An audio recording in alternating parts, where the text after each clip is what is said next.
Ángel Rodríguez Mackey, siempre un placer tenerte en el programa, abogado internacionalista. Miguel Ángel Rodríguez Mackey, muy buenas tardes. Cristian, muy buenas tardes, muchas gracias por la invitación. Gracias a ti, Miguel Ángel, como siempre un placer. Miguel Ángel, antes de entrar en materia de lo que ocurre en Afganistán, ¿quiénes son los talibanes?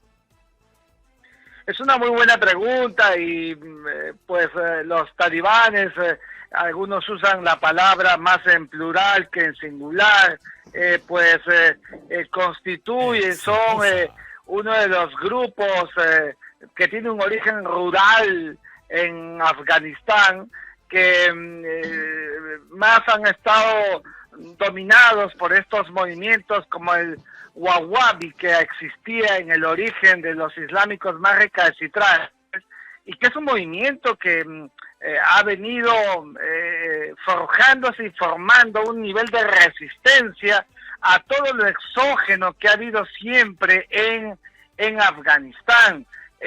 Por eso es que tú los viste primero formando parte de esos niveles de resistencia en los tiempos de la Unión Soviética, apoyados por Estados Unidos de América. Recuerda que Estados Unidos fue el gran gestor de estos procesos insurgentes para que la Unión Soviética tuviera un cabe en un país tan rico en minerales como es Afganistán.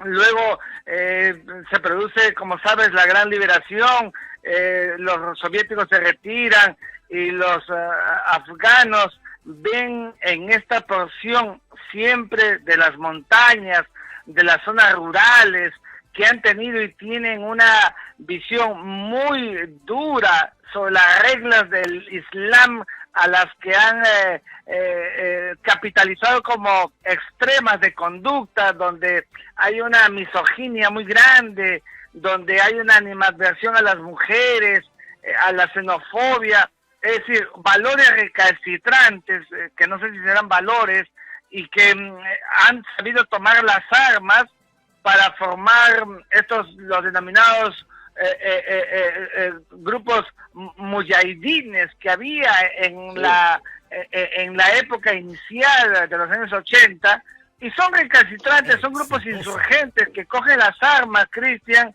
y las creen la única forma, el único método para tomar el poder. Así lo hicieron en 1996, cuando sobre la base de una Afganistán extraordinariamente debilitado, pues se hicieron del poder hasta que fueron, como sabes, derrocados, luego de que Estados Unidos los identificara coludidos con Al-Qaeda de Osama bin Laden por el atentado terrorista de la Torre Gemelas. Estados Unidos preguntó, ¿y ahora cómo hacemos para una legítima defensa, una reacción en la medida en que se puede hacer eso a estados?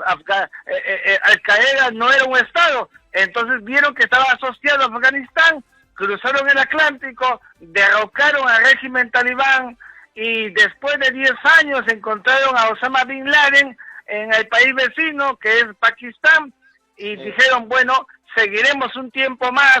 Se quedaron 10 años más con gobiernos títeres, monaguillos de Washington, y lo último ha sido que Estados Unidos de América, sabiendo que no ha podido con los talibán, nunca pudo acabarlos porque han estado en todas partes del país, llegó a un acuerdo con ellos en noviembre, era el final del gobierno de Donald Trump, y les dijo, bueno, el acuerdo es que nosotros nos vamos a ir, pero ustedes se van a quedar aquí con el gobierno que ya tiene buen tiempo, pero no vayan a pelear, no se vayan a enfrentar. Sí, claro, dijeron los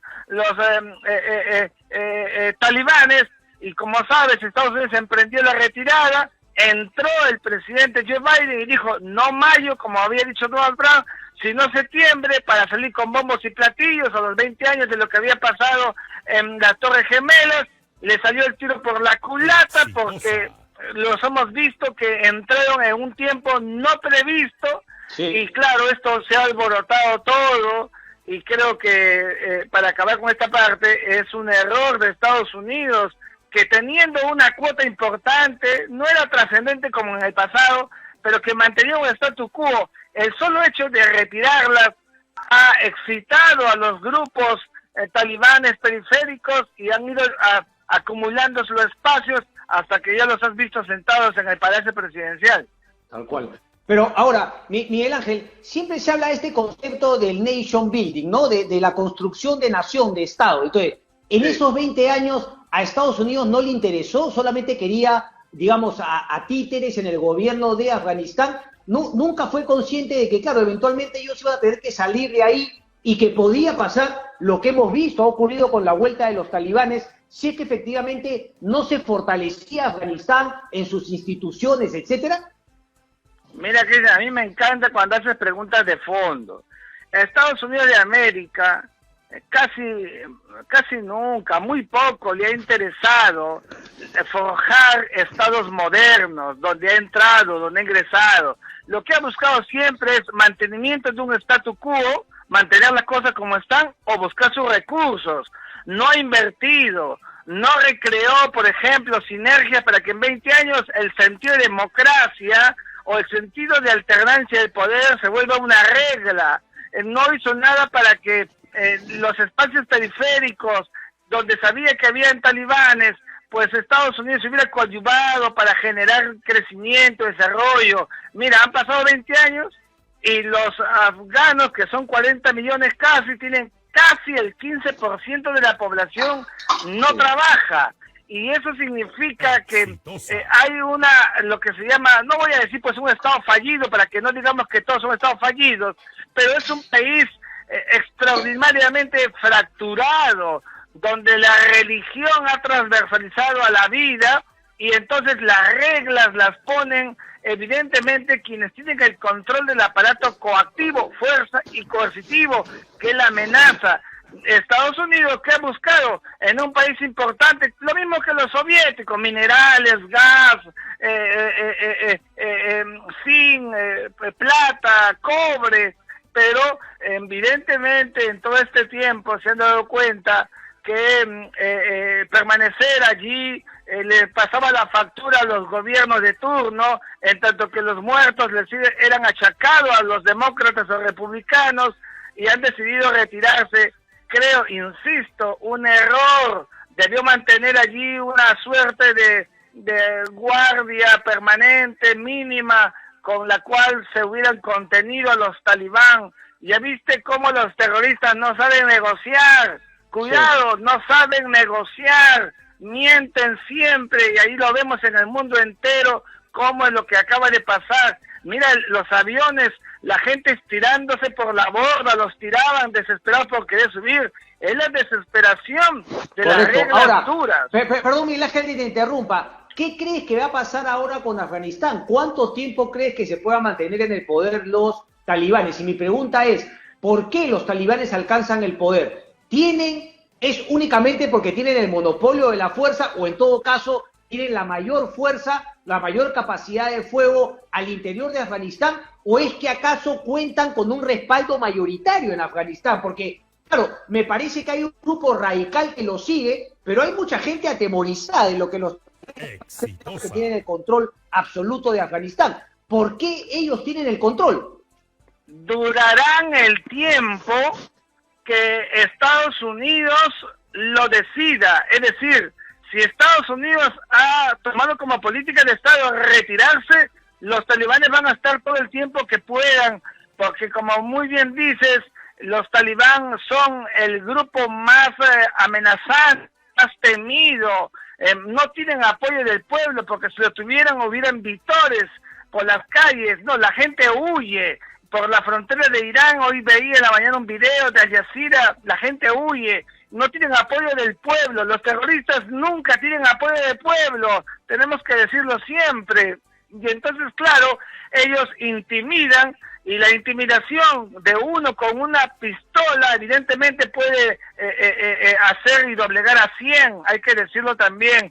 Entonces, pero Estados Unidos, en la medida en que se va, excita más a los talibán, que están allí apostándose, acomodándose, pertrechándose, y seguramente la estrategia de ellos, que también es una estrategia terrorista de los últimos años, es decir, acaban de lanzar un nuevo comunicado hace muy pocos minutos diciendo de que por favor no se preocupen, que todo es statu quo, tranquilidad, que ya no va a haber lo del pasado sangriento donde entraban a las casas, violaban a las mujeres, a las niñas,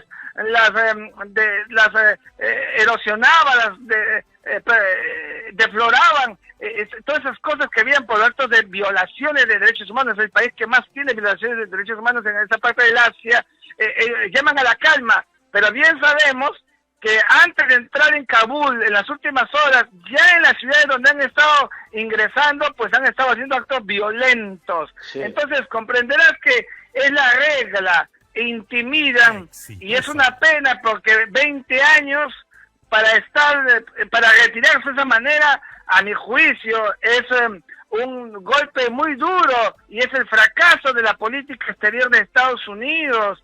No es la salida de Vietnam, por favor, no comparemos como lo han estado haciendo algunos otros.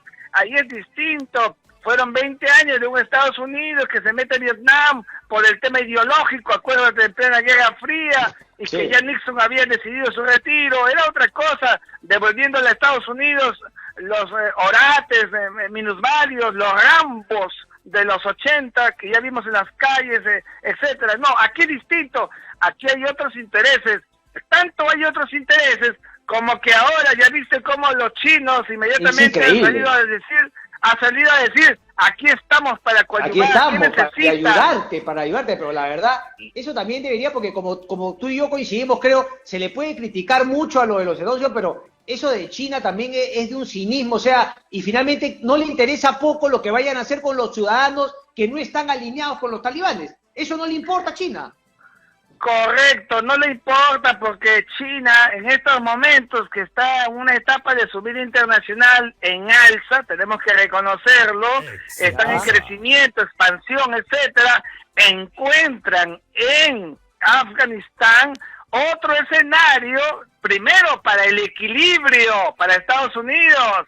Ya no es Rusia, ahora somos nosotros. Es como los chinos que se están metiendo mucho en Venezuela y quieren penetrar en otros sectores, lo cual está bien en términos comerciales, que es legítimo que lo hagan, sí, porque para eso pero es el tema del cinismo, la hipocresía, la corrupción ramplona también, es la manera también como lo hacen, ¿no? Yo no me voy a cansar de decir, ¿no?, que finalmente esta pandemia también nos ha dejado mucho para el aprendizaje en términos de relaciones internacionales. Pero el tiempo me gana, Miguel Ángel, dejar de preguntarte por lo que ha declarado ya no una, sino 2 veces el hoy canciller Héctor Béjar. Ha hablado de la Marina, pero en 2 ocasiones también ha hablado de la CIA.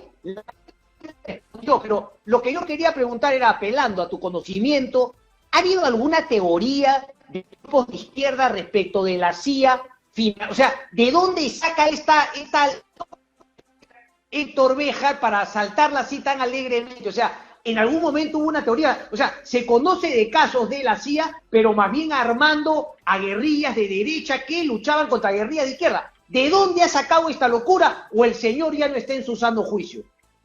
Hay, a mi juicio, el mío sí está bien todavía, una elucubración del canciller, lo digo con mucho respeto. Mira, yo creo que no hay, para responder directamente, no hay literatura que yo haya investigado con las personas que siempre conversamos, los que trabajamos en seguridad, defensa, etcétera, donde se diga que Estados Unidos auspició a Sendero Luminoso. Yo creo que es todo lo contrario. En algún momento le preguntaron a mi maestro Edgardo Mercado Jarrín que hubiera sido del Perú si hubiera estado Sendero Luminoso, y si hubiera estado vivo Velasco. Le preguntaron a Edgardo Mercado Jarrín y respondió, si hubiera existido Velasco, entonces no hubiera existido Sendero Luminoso. Con lo cual, lo que estaba diciendo era que había una suerte, primero que Velasco no era comunista, sino un nacionalista, y segundo que no había ninguna retórica que dijera, que avisara que Sendero Luminoso hubiera sido una producción de los Estados Unidos de América. Todo lo contrario, la CIA más bien ha tenido, como sabes, unas movilizaciones hacia otros espacios, claro, con gente. Pero yo quiero decirte algo más. Yo creo que las declaraciones recientes sobre la Marina son muy delicadas. Creo que el comunicado de la Marina es un comunicado muy, pero muy importante, muy sobrio a mi juicio, posicional, y seguramente el ejército, el glorioso ejército y en general el Comando Conjunto de las Fuerzas Armadas deberán tener una posición, porque la democracia significa la tolerancia en los mensajes de los actores políticos, pero de allí hay límites. Trazar un límite y pasar de ello, entonces desnaturalizamos el sentido de la democracia. Y yo creo que ahí ha habido una exacerbación y entonces una interpelación, a mi juicio, por este motivo se explica sobremanera para que el canciller pueda explicar al país qué cosa es lo que ha querido decir. Correcto, pero ahí sí va a tener el peso de tener que explicar y fundamentar algo, porque si es hasta ahora lo que conocemos, no solamente debería ser interpelación, sino por su incapacidad de explicar la censura, si es que finalmente se da ese caso. Pero bueno, habrá que ver ese tema. Miguel Ángel, el tiempo me ganó. Un fuerte abrazo y gracias como siempre. Un gran abrazo, Cristian. Buenas tardes. Buenas tardes.